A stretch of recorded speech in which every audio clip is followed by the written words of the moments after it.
Morning friends, बहुत बहुत स्वागत है मेरे यूट्यूब चैनल लैपटेक कुमोद पर।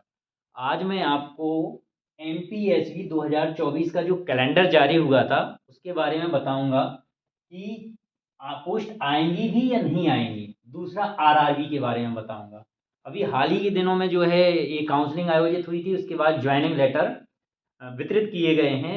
अब सवाल ये उठता है कि जिन लोगों का सिलेक्शन हो गया उनके लिए तो अच्छी बात है, जिनका नहीं हुआ और वेटिंग में है तो वो बच्चे क्या करें बेचारे, उनके लिए क्या कर सकते हैं हम। तो उन वो लोग आशान्वित हैं कि इस साल नवंबर तक जो है व्यापम या ईएसवी ग्रुप 5 की पोस्ट आएंगी। अब दूसरी चीज़ क्या है कि ये जब अखबार में आया था पूरा एक कैलेंडर, इसके बावजूद जो इसकी पोस्ट का जो ईएसवी कैलेंडर है उन्होंने ऑफिशियल साइट पे अपलोड नहीं किया है। अब इस कंफ्यूजन में है बच्चे कि क्या करें क्या ना करें। और दूसरी चीज आरआरबी रेलवे रिक्रूटमेंट बोर्ड, इसकी भी पोस्ट जो है आने वाली है जुलाई अगस्त या मोस्ट प्रोबेबली अक्टूबर में। तो अब आप तो ये मानो कि ये सब पेपरबाजी है, पेपर में आया है। जब तक ऑफिशियल साइट पे नहीं आया तब तक आप नहीं मान सकते हैं कि पोस्ट आएंगी भी या नहीं आएंगी। लेकिन आपको क्या करना है, आपको तो आज से ही चालू कर देना है पढ़ाई। क्या होता है कि अगर आप एक इंग्लिश में कहावत कहावत है कि well begin the half done. अगर आप अच्छी शुरुआत करते हो तो आपकी आधी तैयारी वैसे ही पूरी हो जाती है। तो आपको कुछ नहीं करना, केवल और केवल आपको यही मान के चलना है कि नवंबर में ही आपका एग्जाम है और आपको 2 घंटे पढ़ाई करना है। अब 2 घंटे पढ़ाई कैसे करना है, तो हर एक लैब टेक्नीशियंस, लैब असिस्टेंट या कोई भी पैरामेडिकल कैडर की पोस्ट हो, स्टाफ नर्स की हो, उसमें दो पार्ट डिवाइड होते हैं। नंबर वन एक होता है टेक्निकल और दूसरा होता है नॉन टेक्निकल। तो आपको क्या करना है, अपना खुद का एनालिसिस करना है कि आप टेक्निकल में कितना अच्छा कर पा रहे हो, नॉन टेक्निकल आपका क्या है। मतलब सीधी सी बात है, आपका वीक पॉइंट कहाँ है।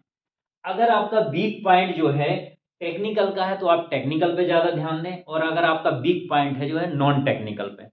अभी हाल ही के दिनों में जो रिजल्ट जारी हुआ है उसमें यही देखा गया है कि बच्चे टेक्निकल जो 75 नंबर का मार्क्स आता है उसमें बहुत ज़्यादा ध्यान देते हैं और 25 नंबर के में ध्यान नहीं देते हैं।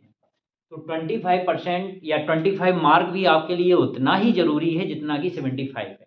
आपको लगता है कि 75 आपका कवर हो सकता है ईजिली, तो आप 25 के लिए कहीं पे कोचिंग लगा लें।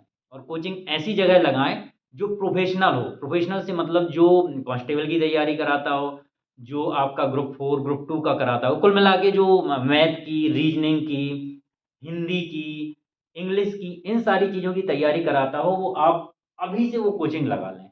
रही बात 75 की, तो वो आपका सब्जेक्टिव होता है। सब्जेक्टिव जब आपने कोर्स किया है तो आपको इतना तो है कि आप 50% तो आपको आता ही है।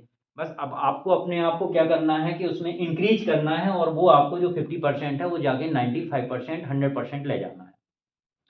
तो एक पोस्ट के लिए मैं आपको अब एक चीज़ और मैं बता देता हूँ कि मैं एवरी डे एक क्वेश्चन डालूंगा। मैं मेरे ऑफिशियल जो यूट्यूब चैनल है हमारा, उस पर आप कम्युनिटी में जाके उस पर आप वोट कर सकते हो। तो आपके ऐसे ऐसे जो एमसीक्यू ऐसे हैं उसकी तैयारी होती रहेगी। और साथ ही साथ आप स्टैंडर्ड बुक से पढ़ें। स्टैंडर्ड बुक का मतलब है जैसे गोटकर है।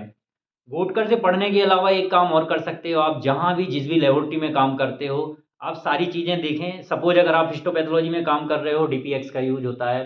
डीपीएक्स का रिफ्रैक्टिव इंडेक्स कितना है, कवर स्लिप की लेंथ कितनी है, आपका ग्लास स्लाइड की लेंथ कितनी है, विड्थ कितनी है, ये सारी चीज़ें टेक्निकल चीज़ें आजकल पूछने लग गए हैं। क्योंकि लैब टेक्नीशियन बनने के बाद आपको लैब में काम करना है, टीचिंग तो बिल्कुल भी नहीं करना है कि आप सोचो टीचिंग करना है। तो सब्जेक्टिव जो थ्योरेटिकल है वो तो आता ही है, वो आप पढ़ ही लोगे। लेकिन इसके अलावा प्रैक्टिकली बहुत ज़्यादा पूछने लग गए, जो कि एक अच्छी चीज़ है। चाहे ऑटोक्लेविंग की बात हो, चाहे आपका इंक्यूबेटर की बात हो, हॉट एयर ओवन की बात हो, या कोई अगर आपको एसिड्स किस बॉटल में रखना है, एम्बर कलर की बॉटल में रखना है, ग्लास बॉटल में रखना है, कैसे प्रोटेक्शन करना है उसका, क्या टेम्परेचर रखना है, इन सारी चीज़ों पे आप लोग ध्यान रखें। और वेटिंग वाले तो फिर से एक बार मैं बताऊं, बिल्कुल निराश ना हो। केवल अभी एक लिस्ट मेरे को मिली है और वो लिस्ट मिली है भोपाल की, जिसमें 48 लोगों को बुलाया था और उसमें से 33 ही लोगों को ज्वाइनिंग लेटर मिले हैं।